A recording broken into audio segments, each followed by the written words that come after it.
Hi guys, welcome to another video. So in this video today I'll be showing you how I make my palazzo pants with pocket for it to like sit well and pretty on my body. Mind you, there are different methods of drafting a palazzo pant. This is just one of the methods I use. If you're interested, keep watching this video and let's get right into it. When you're making your palazzo pants, you want to focus on the measurement. It is very important, and to take your measurement you would need to tie something at your waist to define your waist area. So wherever you want your palazzo pant to start from, if it's a high waist palazzo pant, tie that part of your waist and just measure from there. I'm giving you this method because I feel like it's guessing and adding is not really going to give you an accurate measurement. So wherever you want your pant to start from, you tie that part and then you measure your crotch length. So this crotch length, you are not going to necessarily use it when you are drafting your palazzo pant. It's majorly for fitted pants, but the most important measurement for your palazzo pant is your crotch depth. And for this, you just take a chair, a flat surface chair, sit on it. From that point now where you measured, you will take your tape. Your tape must touch the chair. It should not hang on your hip or something. It must touch the chair so that by the time you wear the trouser, you'll be very comfortable and you won't feel any discomfort at your crotch area. So for my own, it is 11 inches. You can see that 11 was what rested on the chair very well, because when you're wearing your palazzo pant, you want to be very comfortable.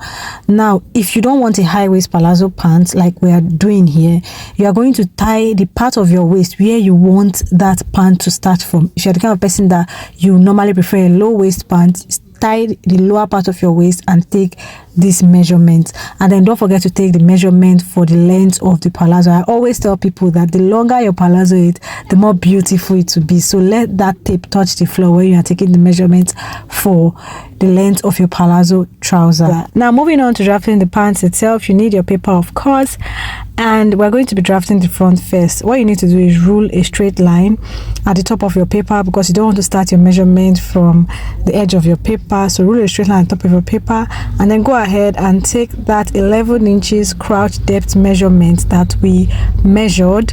You would also take your hip length measurement. So my hip length measurement from that point of my waist is 9 inches, and then the crouch depth of 11 inches. Rule the lines. Next line you're going to rule is your knee length. You measure your knee length and you take your knee length from your waist length. Now we're going to mark the first line as our waistline, the second as our hip line, the third one as our crotch line, and then our knee line. Next thing to do is to take the full length measurement of this palazzo pants, and like I said before, your pants should be as long as touching the floor, especially if you're going to be using heels on them. The full length of the trouser. After taking it, now you now want to work on the crotch area. That's the most important area when drafting the pant. On your hip line, now you're going to put your hip measurement divided by 4. Your hip measurement divided by 4. If you don't have a calculator, just the way I'm folding my tape like this, you can do that.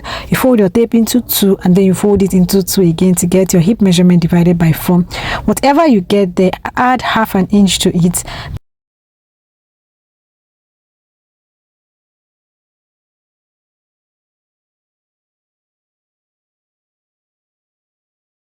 This is for ease. So the pant we are working on is going to be a pant that does not have a very fitted hip area, but at the same time the hip area is not too loose. So not a very fitted hip area and then a free lower area.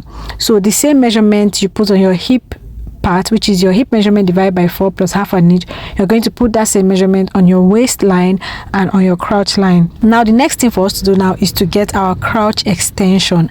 And to get your crotch extension is either you do the normal hip divided by 16, but because you have added half an inch or you've added an ease allowance, I'll usually advise that whatever you have on this your crotch line currently on your pattern, you divide it just the way I'm doing on my tape. You're going to divide it into 2 and then you divide it into 2 again, that's into 4. So to make it easier without any calculator, take whatever you have on this your crouch line, fold your tape into 2, fold it again. Whatever you get, whatever value you get on your tie your tape, you're going to add it as our crotch extension and mark it. Just hope you understand what I mean. I did it twice, so if you didn't get the first time, you definitely get it the second time. Now after you have taken your crotch extension measurement, next thing you want to do is get your green line, and this is just simply dividing this your new crotch measurement now into 2.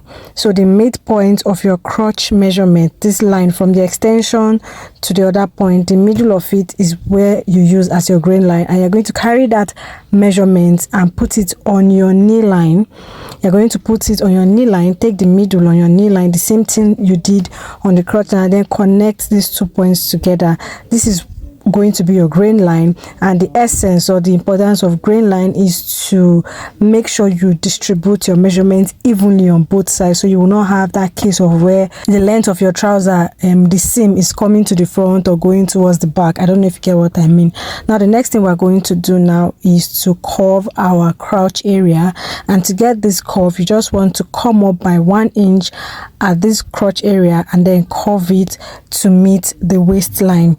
Now when you finish curving, what you want to do is you want to come in on from this your waist point. Now you want to come in by 1/2 inch and curve it to meet the lower part of your crotch line, because this would make sure that when you are done making your pant, there's no bulge at that front area, that front crotch area. Now go ahead and put in your waist divided by 4 on that waistline, and then you would connect it to your hip line, because your hip measurement is already what is on your hip line from the beginning. So you connect it to your hip line.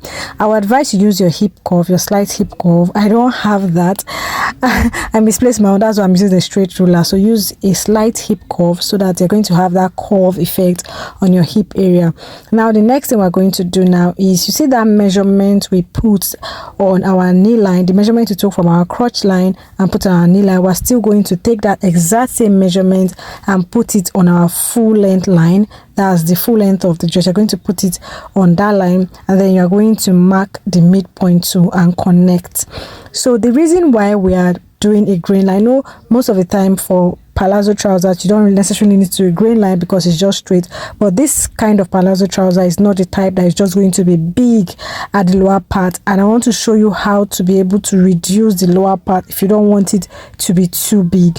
So now what you want to do next is, for this one we're drafting, you will go in from your knee area, you're going to go in by 1/2 inch. 1/2 inch is just fine. If you want it to be smaller, you can go in by more than 1/2 inch, but whatever you now have, you connect that 1/2 inch to your crotch line just the way I did, and then whatever you have on that part of the knee area, when you have removed 1/2 inch, you put the exact same measurement on the other part of the knee area.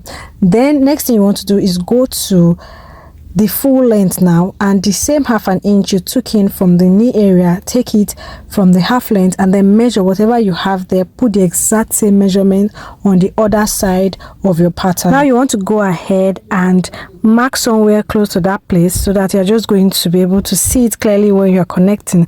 Then you connect that line you have marked, or that point you have marked at your full length area, to your knee line area. So basically now we have the same measurement at our knee area and the same measurement at our full length area. For close to the crotch area, you can just come in by 1/4 inch and curve it in. This one is optional, it's just for it to have that relaxed effect. It's optional, you can do this or not. Now for this particular pattern, I don't want the pant to be very big at the lower area, so I'm going to reduce it by 1/2 inch on both sides. You can do that if you want a smaller down when you do your palazzo pants, but just make sure whatever you are removing from one part should be exactly the same thing you are removing on the other side. So if you remove by 1 inch from the left hand side, make sure you remove by 1 inch from the right hand side to avoid your trouser having a funny shape or the seam moving forward or going backward.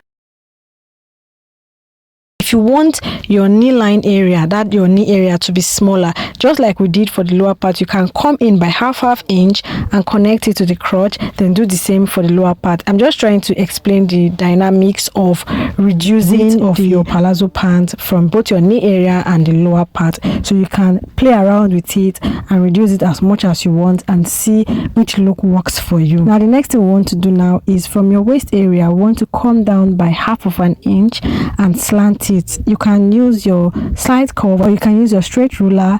I tried to use the curved ruler I had and it wasn't giving what I wanted it to give. That's why I used my straight ruler. This is also to avoid any bulge out your front area. So you are coming in by 1/2 inch, both at the top part and at the side of the front crotch. When you are done with this is basically it. We are done with drafting the front part of this pattern of this pants, and you can just go ahead and cut. So now we're going to use this front part that we have cut to draft out the back part. Like I said before, there are so many methods of drafting a palazzo pant, and this is just one method. If you would like to see other methods, you can let me know, and I'm going to show you the other methods I used one by one. Now that we have cut out the front part, the back part is way easier than the front. The front part is the trickiest, but once you've gotten the front part, especially the crotch area, then you're good to go for the back. So what I want to do for the back is this pattern you've already cut. You're going to take a fresh paper, you're going to place this pattern on it. You can pin down or you can tape it down, whichever one you have available, and then we're going to start drafting. The first thing you want to do is from the crotch area, that center front, come in at the center back. Now from that center front, come in by 1.5 inch.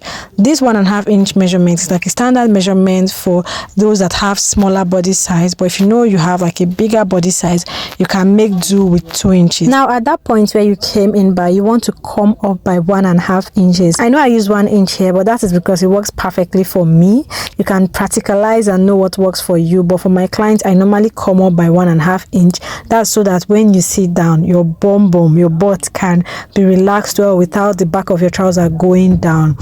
Now whatever you used to come in by from the center front or center back, since the patterns are together, whatever you came in by, I came in by 1.5 inch. Now you want to now come out at the side by that same inches. Like I said, if you are bigger and you came in by 2 inches, you come out at the side by 2 inches. So I came in by 1.5 inch, I went up by 1 inch, and then I'm coming out by 1.5 inch that I came in by. So this is just me replacing what I took in from the waist, so that the front and the back waist measurement now will be exactly the same. After doing this, you want to connect these points together to form our back waistline, and then at your hip area, you want to come out from your hip area, because the hip area for the front and the back shouldn't be the same because of our butt. I'm coming out by 0.5 inch because I don't want the hip of this trouser to be so big. I just want it not to be too fitted and not to be too big. If you want your own to be free, you can come out at that hip area by 1 inch or 2 inches and then connect it to your waist area. If you don't want it to be so big, just like the pants you saw at the beginning of this video, then you can just come out by 0.5 inch and then connect it to the waist point of the back. We can now go to the crotch area for the back now, because we're going to have to extend the crotch area. The back crotch and the front crotch is not the same because of our butt. The back crotch is always longer than the front. So for the back crotch, I'm coming out, I'm extending it out by 1.5 inch. This is because my butt is smaller. I have like a smaller size. If you know you are bigger, you have like big butt, or your client has a big butt, then you want to come out by 2 inches. But 1.5 is just fine for smaller girlies like me. And then from that point, you can come down by just 1/4 inch to make sure your butt relaxes well on that crotch area, and then you connect the line to your hip point. Then you can now remove your front pattern and just use a dotted line, or if you have your curve and you know you're going to draw it well, you connect that curve, or use a dotted line to just connect the curve, and we have our back crouch curve already. Very easy to do. The remaining part we have left now is the lower part of the back pattern, and for this, just like we came out from our hip area by 0.5 inch, you're going to come out on your crotch area by 0.5 inch also, and then connect it to your knee measurement for the front. I would have asked you to connect it all the way down, but like I said before, I don't want the lower part of this trouser to be big. If you want your own to be a bit bigger, so that 0.5 inch, you can just connect it all the way down to the full length. Alternatively, you can do what I just did, which is connect from that crotch area to your knee length, and then the same thing from your crotch extension, just connect it to your knee line. So what happens now is that from your knee line on both sides, your front measurement and your back measurement, that's your front pattern and your back pattern, is going to be the same from your knee line down, and then upwards the back pattern is going to be bigger than the front pattern. So this way there's enough space to accommodate your hip and your butt, but then the lower part of the trouser is just going to have that sweet small shape. Like I said before, alternatively, you can just draw your own straight so that your back pattern is going to be bigger than your front pattern all the way down. Whichever one, it works well. Just be open to practicalizing, trying out new patterns, and check out what works for you. This pattern has been working for me and is still working for me. The next thing we will do now is to add our zipper allowance at the back of this pant. Mind you, we've not added any allowance on this pattern at all. We're going to be adding it on our fabric, so add your zipper allowance. What you want to do is come out by 1 inch at the waist area, measure 10 inches down. Some people like to use their hip length measurement, but I always advise 10 inches so that you will not hear story when you're wearing your trouser. So just measure 10 inches down, come out by 1 inch, come out by 1 inch on the waist area, and then connect that point. Make sure it's not straight, because you know the crotch area is not supposed to be straight. So just connect that point in a curved way and mark it as your zipper allowance. So now we have the front pattern and we have the back pattern. You can go ahead and cut your back pattern, and like I said, very, very simple and easy to do. I don't know if you've ever tried this method, but you can try it and see how it comes out for you. There are much more simpler methods, there are much more complicated methods, but I just believe you should be open to learning so many, so you can have as many in your head as much as you want, so that you can use them when you need to use them. Now that we have cut the back pattern, just watch how I'm cutting the zipper area. Make sure you're going to cut that small part remaining, so you're going to have the space there. Now we have our front pattern, we have our back pattern. You can now keep it. We are going to use this pattern to cut out on the fabric, and I'm going to show you how to cut it, how to sew it, just stitch it, join it and everything to form our trouser. But then again, we are also going to draft this trouser.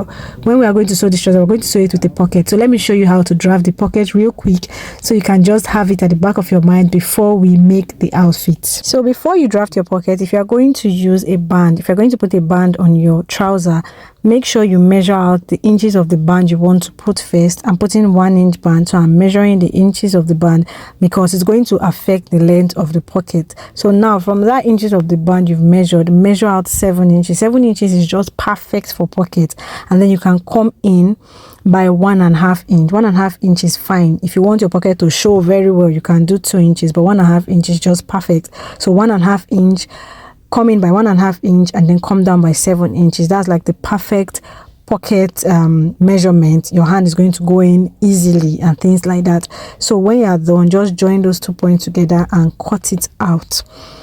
After cutting it out, you can just cut it out, then cut out the band extension, or you fold it in if you don't want to cut it out yet. But it's not going to be useful because that one is going to form like a band. We're going to replace this 1 inch of cut out, or we're folding out, with a band of 1 inch. So after you've done this, what you want to do next now is that take a fresh paper and fold this paper into 2. Now the standard best measurement, or the standard most convenient measurement for a pocket, is 7 inches by 12 inches, which is 7 inches width by 12 inches length. It's just going to, your hand is going to enter easily. It's just the perfect, to make your pocket too long or too short. So 12 inches length and then 7 inches width. That's the perfect pocket measurement for me. If you have something that works for you, you can keep using that. When you have measured this, you go ahead and cut it out. So that part we cut out from the trouser, I forgot to say, don't throw it away. Make sure you don't throw it away until you are done drafting your pocket. So you see this small piece in my hand, when you cut it out, don't throw it away.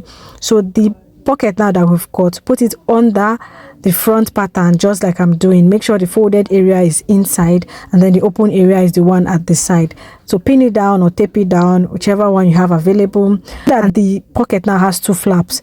Cut out the first one entirely. You don't need that first one at all. It is basically useless. Then the small piece that we cut out from the original pattern, you want to place it back on the pattern and use it to cut out our original measurements. Now I told you to keep this piece because we needed it to be able to shape our pocket area back to our original measurement without having to measure. Now after cutting it and shaping it to your original measurements, you want to remove that part. I just pinned it up because I don't like to lose any of my pattern until I'm done sewing. Now this is our pocket. Very easy, very straightforward, very straight to the point. So for this inside area, you can decide to curve it. If you don't want your pocket to be straight on the inside, you can curve it, or you can leave it as straight. I normally leave mine as straight because I just like the whole space. There's that whole plenty space for me to put my hand. So this is it. If you found this video helpful, don't forget to give this video a big thumbs up. Don't forget to like this video, share to others, it may be helpful too, and subscribe. You may want to stick around for the sewing tutorial. I'm going to use this pattern that we have cut to practice on an actual fabric so you can see the result. If you're interested, you may want to subscribe and watch out for the sewing tutorial of this video. Thank you for staying to the end of this video. If you have questions, don't forget to drop your questions in the comment section. See you in my next video. See you in the sewing video. Until then, keep winning.